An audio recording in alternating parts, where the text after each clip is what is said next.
Hello, everybody, and welcome to the Magical Learning Podcast for this week. As you'll see in the title, we have a guest, and we're also rapidly approaching episode 300, so very excited to have this person on, approaching that limit. Before we get to them, though, we've got to check in with the regular team, as always, and see how they're going. So, Danette, Director of Learning here at Magical Learning, which I forgot to mention is a training and facilitation organisation that's been running for over 25 years, partnering with global thought leaders like Robin Sharma and John Mattone. Danette, Director of Learning, how are you going this week? Yeah, awesome, Jez. You will notice the patch is gone and I just have the stitches marking now on my face.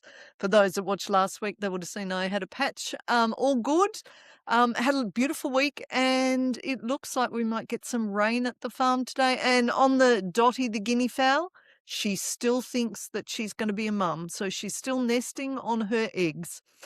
Andrew, we have no male guinea fowl, so she is not going to hatch anything, but she thinks she is. So we're encouraging that. Perspective is life everything. On the farm. That's basically my life. But a great week, Jez. Thank you. That's right. Well, Danette, thank you so much. And we're excited to hear how that story progresses and how Dottie continues on. Andrew Horsfield, our guest, how's your week been? How's things going this week? Terrific. Thank you, Jez. Thanks, Danette. I mentioned earlier, I've got the energy that could power a small European nation at the moment. I've got lots on, and some are really good things, some are challenging, which no doubt we'll talk about over the course of this, being in the messy middle with some things in life. But I've got lots of energy for both and enjoying the challenge as well as the opportunities that are in front of me. So feeling energized and excited to be with you both. Well, we're so excited to have you on. We love to have this energy.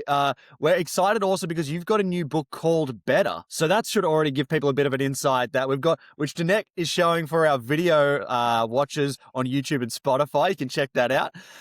But Andrew, do you want to tell us a little bit before we get into the book, do you want to tell us a little bit about yourself? So do you want to introduce yourself to our audience? Yeah, sure. So I'm a performance consultant, really. I grew up with education as a teacher, moved into traditional learning and development and corporate life, and 18 years ago hung up my own shingle too. I think the difference for me was to get away from just learning and development and training to draw more out of the room and people and experiences. And so that's what I do now. I work with elite level sport, coaches, senior executives, community-based organisations to help marry that intersection of people and performance, and I've loved doing that for a long time. And as you know, I host a podcast called The Messy Middle, and also a learning community called the Better Life Lab, where people join up once a month, and we have lots of different tools and opportunities to connect with each other and progress the things that matter to our life. And Andrew, I think people can already, just before we get into the questions and everything, people can already tell there's probably a passion you've got here for growing people, a passion for learning and stuff like that. And it's fascinating to me already based on your story, teacher to the corporate world to now sort of helping build people. I was wondering, could you tell us a little bit about how you kind of made those decisions? Because that's really fascinating, because I can see the passion sort of emanating off you. So I think it was the right decision, but I would love to know a little bit more about that decision making. Oh, thank you, Jez. I appreciate the opportunity. It's a bit of a gift of a question. There's probably two separate answers. The first is my upbringing. So my father was a minister in the church, Uniting Church in Australia. And, there was a sense as I grew up about being in service of people. And so that as a value has always been in my life, whether it's formally in my career as a teacher, my sister's a teacher, and it's also gone into, coaching sport, sitting on community committees where the kids go to school, because there's just a part of the DNA that's about how do I make a positive contribution and help people in that contribution. So that's sort of one answer. The other was really in my corporate experience, I started in the not-for-profit sector. So I had this beautiful marriage, getting to the end of my corporate career, if you like, and thinking about going into my own business, where I'd worked in this not-for-profit sector where we had no money but lots of passion. And then I'd worked in the corporate sector where we had lots of money but no passion or very little passion. And so I had this really nice marriage to say, I know how to get things done for passionate people with not a lot of coin, and that goes a long way in a corporate setting. And so I just felt there was a time for me to just go and put some of those skills, try to do what I want to do on my own and look at learning slightly differently around drawing out from people more than telling and being the expert at the front of the room, but making the room smart. So that's where I got to making that decision 18 years ago now, and haven't looked back. I've loved it. Yeah, and look, I mean, honestly, I think we can already see how the name Better fits with your book. Just based off that description alone, we can see that that's something that's a focus of your life. And today we're going to be talking actually about how to turn setbacks into progress, which I think is a sort of fundamental element of what you're talking about, because there's probably a lot of people that are in different elements that are just waiting for that passion to be unlocked. So I guess without getting into Danette's question here around defining setbacks, do you want to talk a little bit about your book and a little bit about why this topic of how to turn setbacks into progress means something to you? Yeah, thanks, Danette, for holding the book up. It's a real passion for me around this subject. I think that we have got so much around this narrative of a negative story about our busyness and rush. And while that's, I think, true in many people's experience, I think what we've lost is part of the positive side of struggle, and part of the fact that, and if I think about one example, like we have this topic or this vernacular around imposter syndrome. So here we are sort of saying to people, to move, to live a good life, you've got to step outside your comfort zone. And the very time we do that, we label it something negative, like, okay, now you're an imposter, you shouldn't be there. And so I wanted to flip the narrative around as we try and pursue better. There is a positive path, that the struggle isn't necessarily all negative and bad, that it can have a positive connotation, but that we're on the right path. And so that was the nature of the book. And I think, where does it fit in with the bazillion other books of its kind trying to help people do things better or differently? I think most of the other books talk about what we should do and why we should do it. And this book starts with how. How do we do what we know we should do, but we fail to do? So I think the entry point is, how do we do all this stuff rather than just what should we do and why should we do it? Well, I love that. I think that teases up for an amazing conversation. And I think we're better to start with than Danette. So Danette, do you want to tell us about your questions and a bit about why you chose them today? So, Andrew, I have a very curious mind, so I always ask at least 2 questions.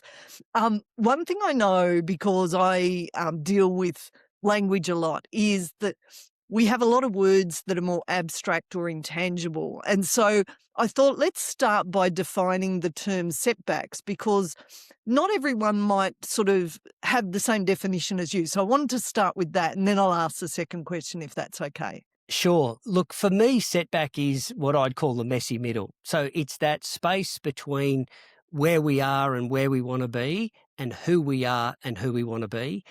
And it's that middle space where, we get challenged. We've got to find maybe a path where we feel uncertain. We've got to confront fear and doubt and comparison with everyone else and where they're at in their life, and how far away or close we are to those people that we're comparing ourselves to. So for me, that setback and struggle is defined by that term, the messy middle, Danette, and the fact that most of us have one, whether that's in our career, in our relationship, looking after elderly parents, trying to get our kids to eat their vegetables. I mean, we've all got messy middles that we're trying to manage. And part of the book is giving people the skills to manage it, because the quicker we can get through it and the more effective we can, I think the better off we are. I love that definition, and the children eating the vegetables bit. And, I'm reminded, Robin Sharma used to say, change is hard at first, messy in the middle, and gorgeous at the end. And so I loved your terminology, messy middle, because I remember many times my friends and myself would go, oh, this is really messy. And then we'd go, oh, we're in the middle, which is, so that comes to my next question, which is, what are the things that people miss when experiencing those setbacks that actually could help them both in the short and the long term? Because they've sort of framed it more negative rather than positive. Yeah, I reckon that's the key, is the frame and the perspective that they bring to it.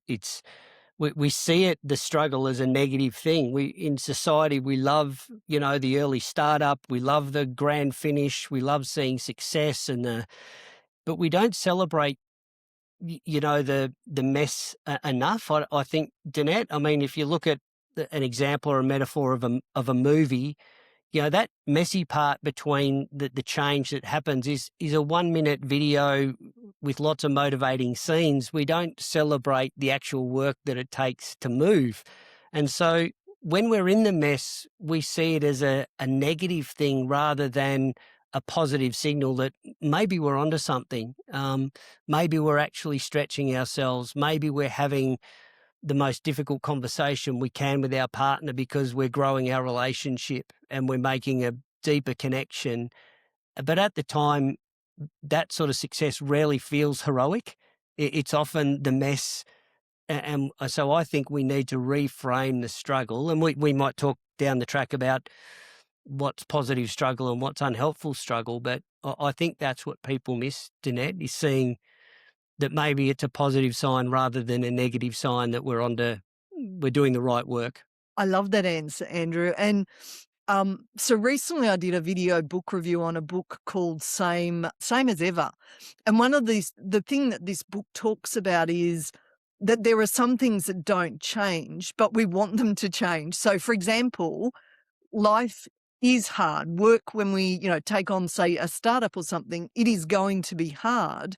And a lot of people want that to change, but it's actually something that's not going to change. So I love the way you framed that in terms of this is just part of that growth. And actually, I'd love to go down the bit that you just talked about, the positive versus the unhelpful approach to that struggle and stuff. So if you're happy to continue sort of riffing on this, I'd really love to sort of help our listeners and viewers understand what might that positive thing look like versus the unhelpful.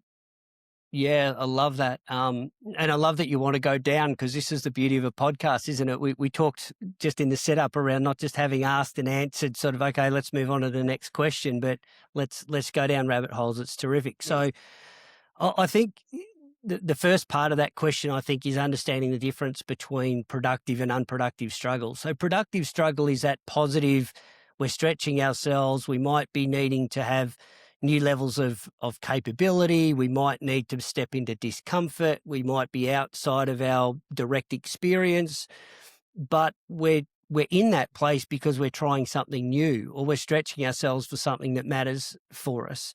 And that struggle's good, because with the right effort and discipline and, a sense of progress, we can move forward. It's just hard because it's new or it's difficult, but we can move forward.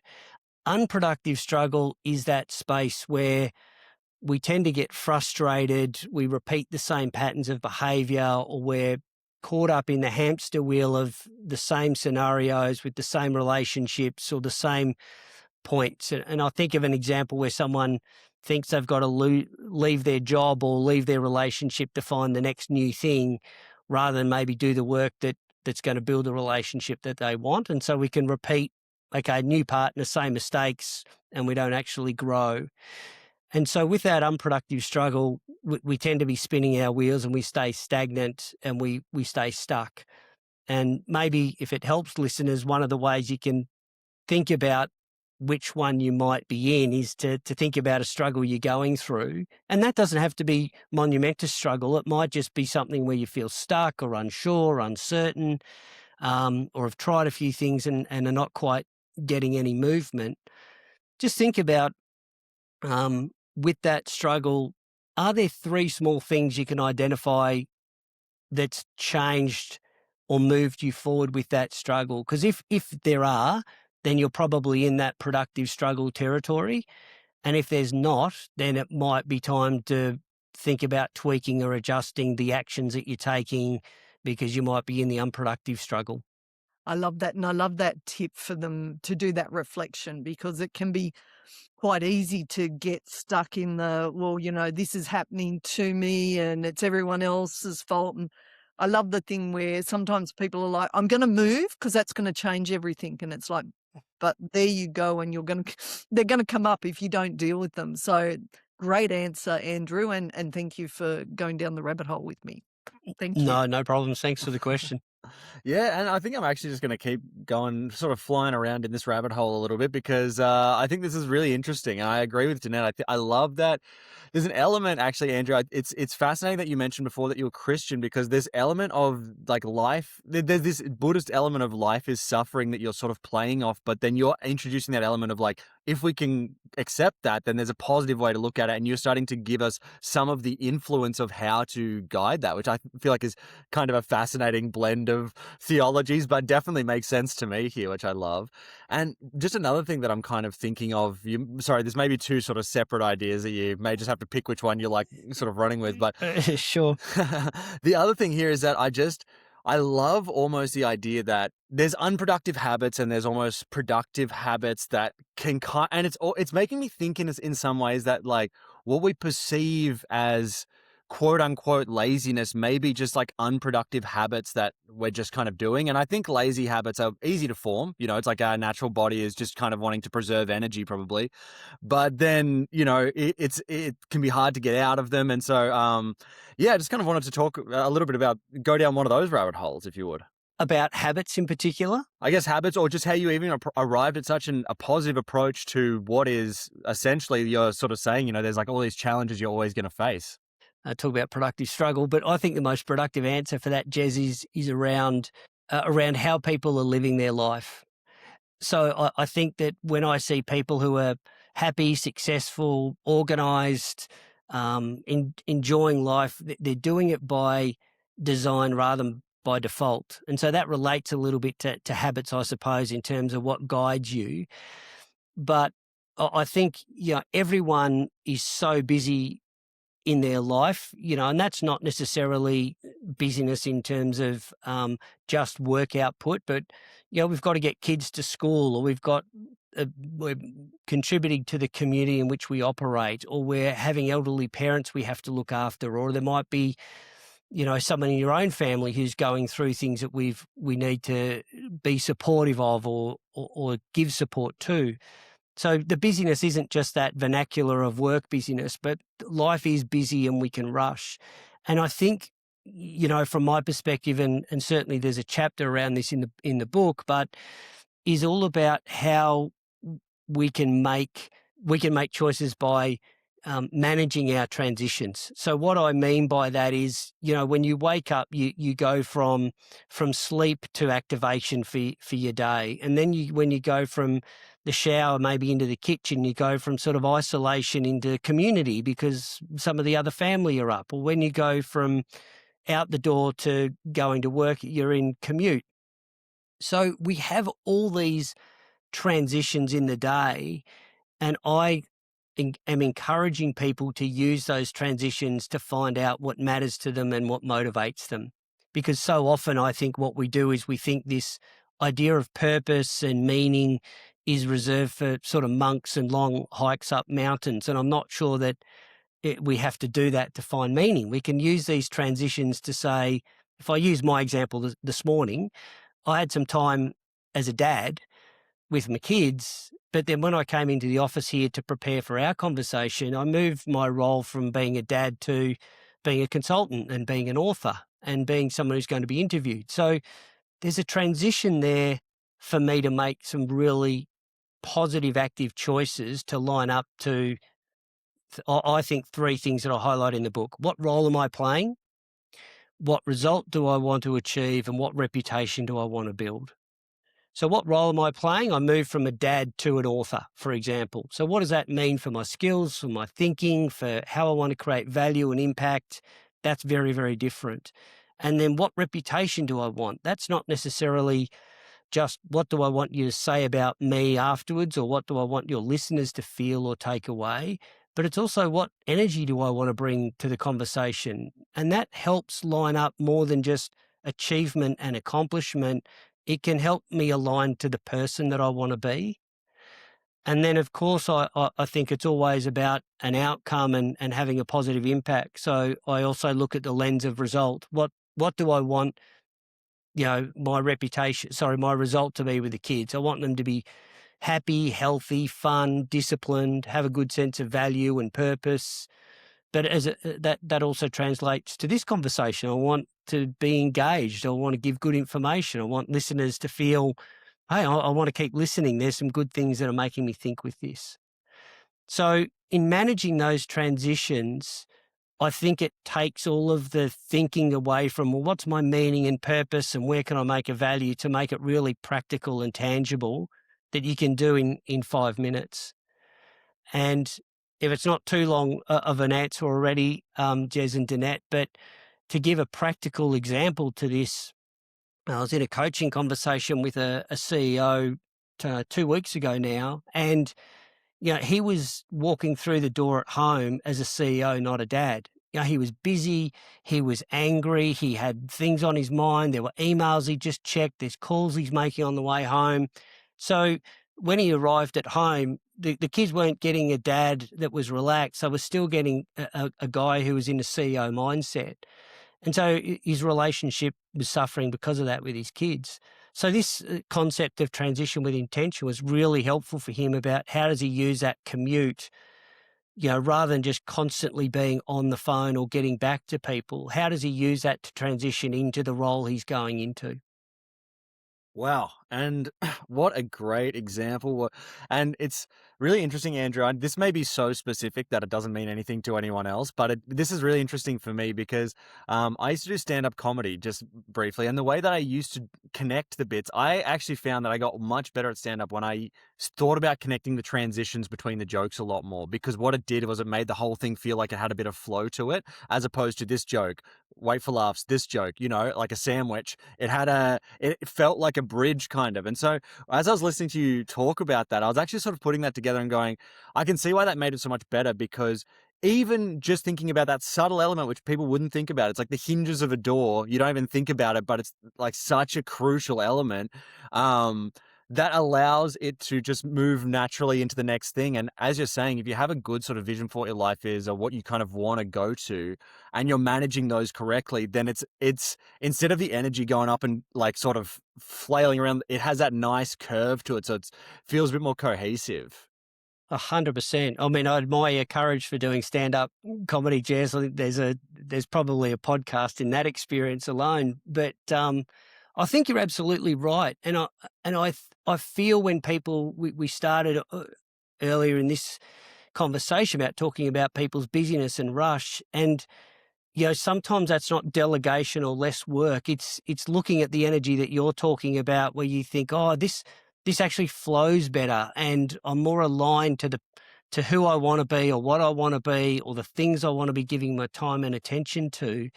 And this just is a really easy way of checking in with that, to say, well, how on purpose am I being in that domain? And it doesn't have to be going away on a retreat for a week or, having deep thinking. It can just be really present, where you get a huge amount of intangible benefit to that flow. It's really positive.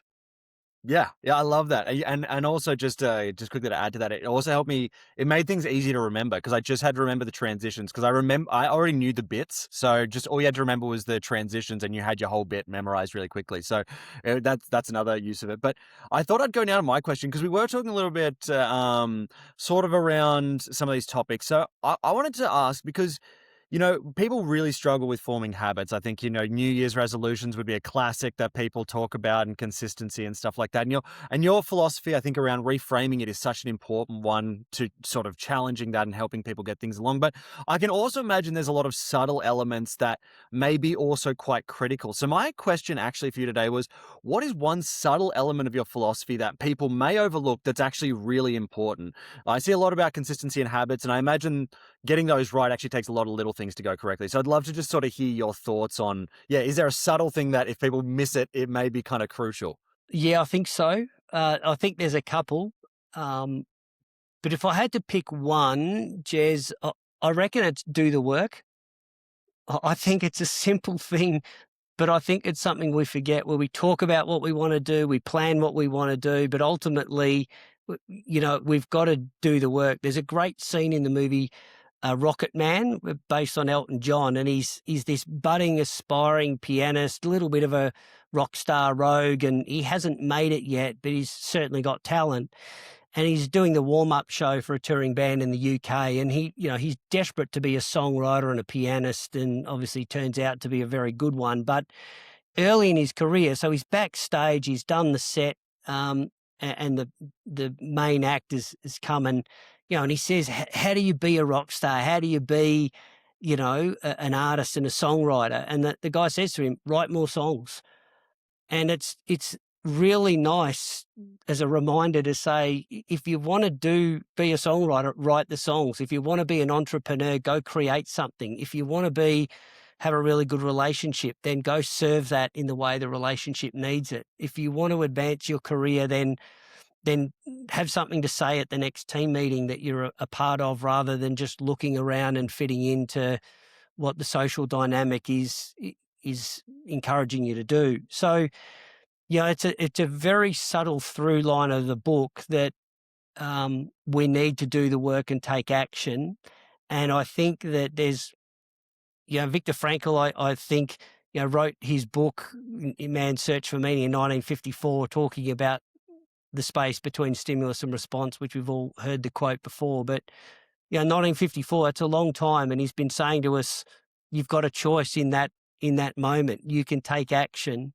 And I think sometimes it's just holding ourselves to account to say, how do I have the courage to do that? And that's when I said there's two. I'm thinking about fear as the other thing. So if you want to talk about that, we can. But I think doing the work, is really part of it. If you're in traffic, let someone in and let it flow. If you're in a relationship, it needs love, give it that. If you're in a business, it needs to make profit. How do you help create value and profit for people? Go do the work. And I think Andrew, there's definitely people that are going to want to hear about this fierce part. So I think we've got to get into that. And I'd love to hear how fear has impacted your journey, because you've interacted obviously with a lot of people. You said in the nonprofit space that may be afraid of sort of going for some of those bigger goals that the corporate space is, and sort of vice versa, how you've learned those lessons. So I'd love to learn a little bit about how fear has had an interplay with your whole system, and I guess how you've sort of thought about it throughout your career. Thank you. It's a lovely question. I have to say part of that's in my DNA, thanks to two great parents who are curious people. And so I've learned that from a young kid, that trying stuff and it not working out is sort of just part of life. So that's just a fortunate byproduct of having two great parents who reinforce that from an early age. So there wasn't a sense of castigation of an idea or something if it didn't go very well. We're never pushed to be the best or the brightest or the ducks of the school or have that expectation. So that is one answer to that. The other is probably worth sharing. My wife and I, we've been married nearly 12 years now, and when we got our wedding photos back, we sat down and I was blown away. The photographer was called Katie, and she had 150 of the best photos I've seen, really casual shots and capturing the moment, and which we asked her to do. But I said to Katie, this is a gift that you have. This is just unbelievable in terms of the quality that you've been able to produce. She said to me, Andrew, are you kidding me? You're seeing like 150 of the best. I took like about 1,500 photos and you're getting the 150 best that I'm putting in front of you. And it was a real reinforcement for me about fear that, essentially we've got to take more photos in our life, because we can't get to the good parts of things if we're not prepared to have the shitty shots, that we can delete off the camera. So, that to me is part of our fear, and is that it's not necessarily something to be worried about. It's our invitation to grow. It's an invitation to try new things, to experiment, to be curious about, if I want to be a better leader, how do I do that? And I have an idea, or I've been given some feedback, then how do I step into that? And I think for me, Jez, one of the things that I've always tried to do is make the fear big enough to scare me. So I'm really growing that muscle, but make it within my capability where I'm stretching to the level where I feel the fear, but I feel like I can get it done. So it's not sort of pushing the chips into the middle of the table and betting on black and banking the career on it, or it's making a manageable step that still scares me, but that I feel is capable. And then obviously the more that you can do that and take that step, the muscle that you build allows you to take greater levels of risk and greater levels of stretch, because you start to believe that my capability is great enough to deal with whatever is going to happen in that moment. And I don't think there's a system to do that, or a 5 steps or 6 secrets. You really just have to step and learn, and that relates to reflection, which again is another chapter in the book, because all these things relate together. There's not one particular way that we should do things. There's a recipe of, herbs and spices you need to put together to make sort of the work that you want to do work. Yeah, I love that. And look, I've just got one last question before we get into sort of our final thoughts here. And sorry, we haven't really got to a lot of the team questions here today, but it's been a fun back and forth conversation. So I think that that's been excellent. But I just want to say, I think through this conversation, Andrew, I think one thing that stuck out to me is your passion for passion in an interesting way, in that you even back to one of the earliest comments you made, sort of talking about your career, and you're talking about how you wanted to bring the passion of a non-profit essentially to maybe the efficiency of a corporation, you might say, and kind of blending those two. And it seems to me that there's something throughout this whole thing that's about unlocking people's passion to some degree, and then I guess with some element of framing it within the work context. Am I on the right track there to some degree? Yeah, 100%. 100%. I think we know what we want to do. I think it's just we're scared to sort of get there. And, we all have this aspiration and ambition around, gee, I wish, my leader could be a bit more this, or work could be a bit more that. I wish my partner could do a little bit more or less of that. So I think we often know what we want, or where we want to go, or who we want to be. Sometimes, that's a struggle, but I think majority of the time, and people listening, I think would have ideas about life would be better if. And this book for me is about, getting people to really value and harness the power of human potential, because we all have it in us, and we're all, I think, amazing, and we've achieved great things as humanity.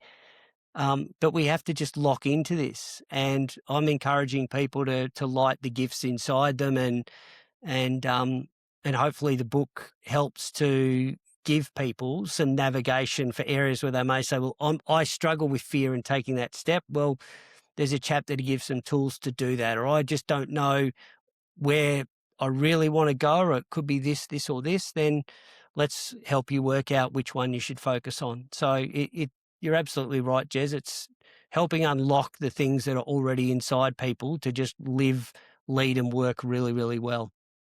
Yeah. Well, who can't get behind that, Andrew? That's a great sort of message to sort of round out the sort of questions portion here. I'm going to throw it to Danette. Danette, you were nodding along a lot through this conversation, so I want to grab some final thoughts from you here today. Fabulous conversation, Andrew. We have to get you back, because I've really, really enjoyed this. And I know that a lot of our listeners and viewers will be like, yeah, I'm in the messy middle, or I know someone that is. So, you've got some great strategies there. I took so many notes. Couple of things. This, a thread that goes through it is that intentionality. So I loved when you used that phrase, design versus default.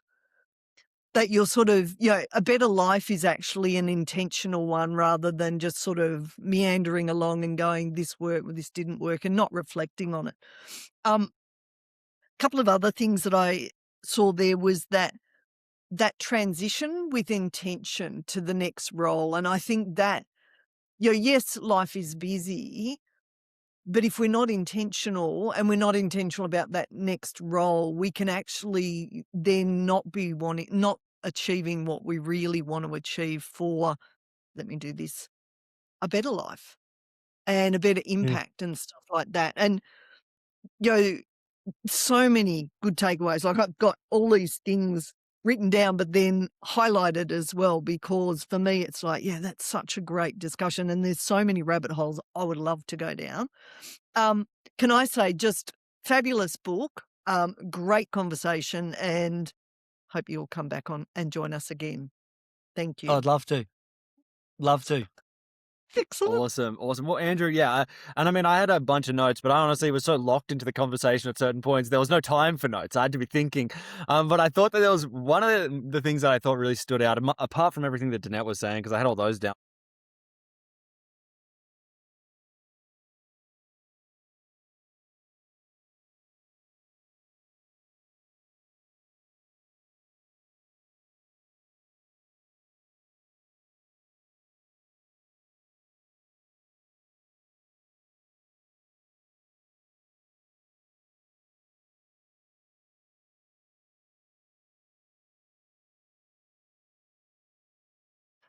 Thanks for the opportunity, and my feedback to you as well is thanks for setting up such an engaging conversation. The way that you do this and the way you roll, it's terrific. So I've thoroughly enjoyed it, and would love to come back on if you or your listeners deem that would be valuable.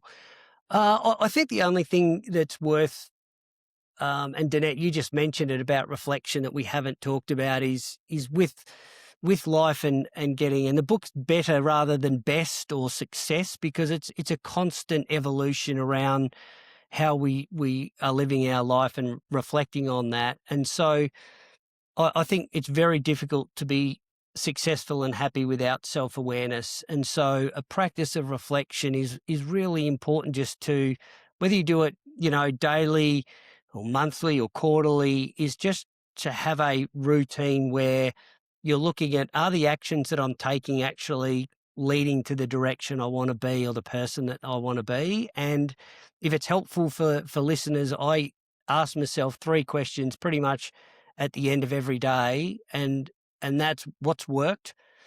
What would I change or do differently? And what am I going to take into tomorrow? So, what's worked? What are the things I've done well, or that I'll reflect on to say, keep doing more of that. This is leading you into a good place. What's the stuff I'd change? What didn't I do well? Where was I a bit short with the kids? Where I should have been more patient, or where did I not contribute and I could have?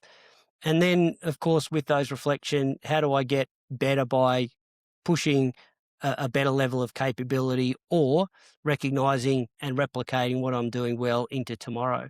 So it's a really, again, this is a 5-minute, not a 50-minute long drawn out. And that's what I want people to take away from the book. There's lots of practical strategies that I think meet the busyness of life, as opposed to, go away for a week and think about this, or work out your ikigai, which takes a long time for most people and is difficult. So, but thank you for the opportunity. I've really enjoyed the conversation.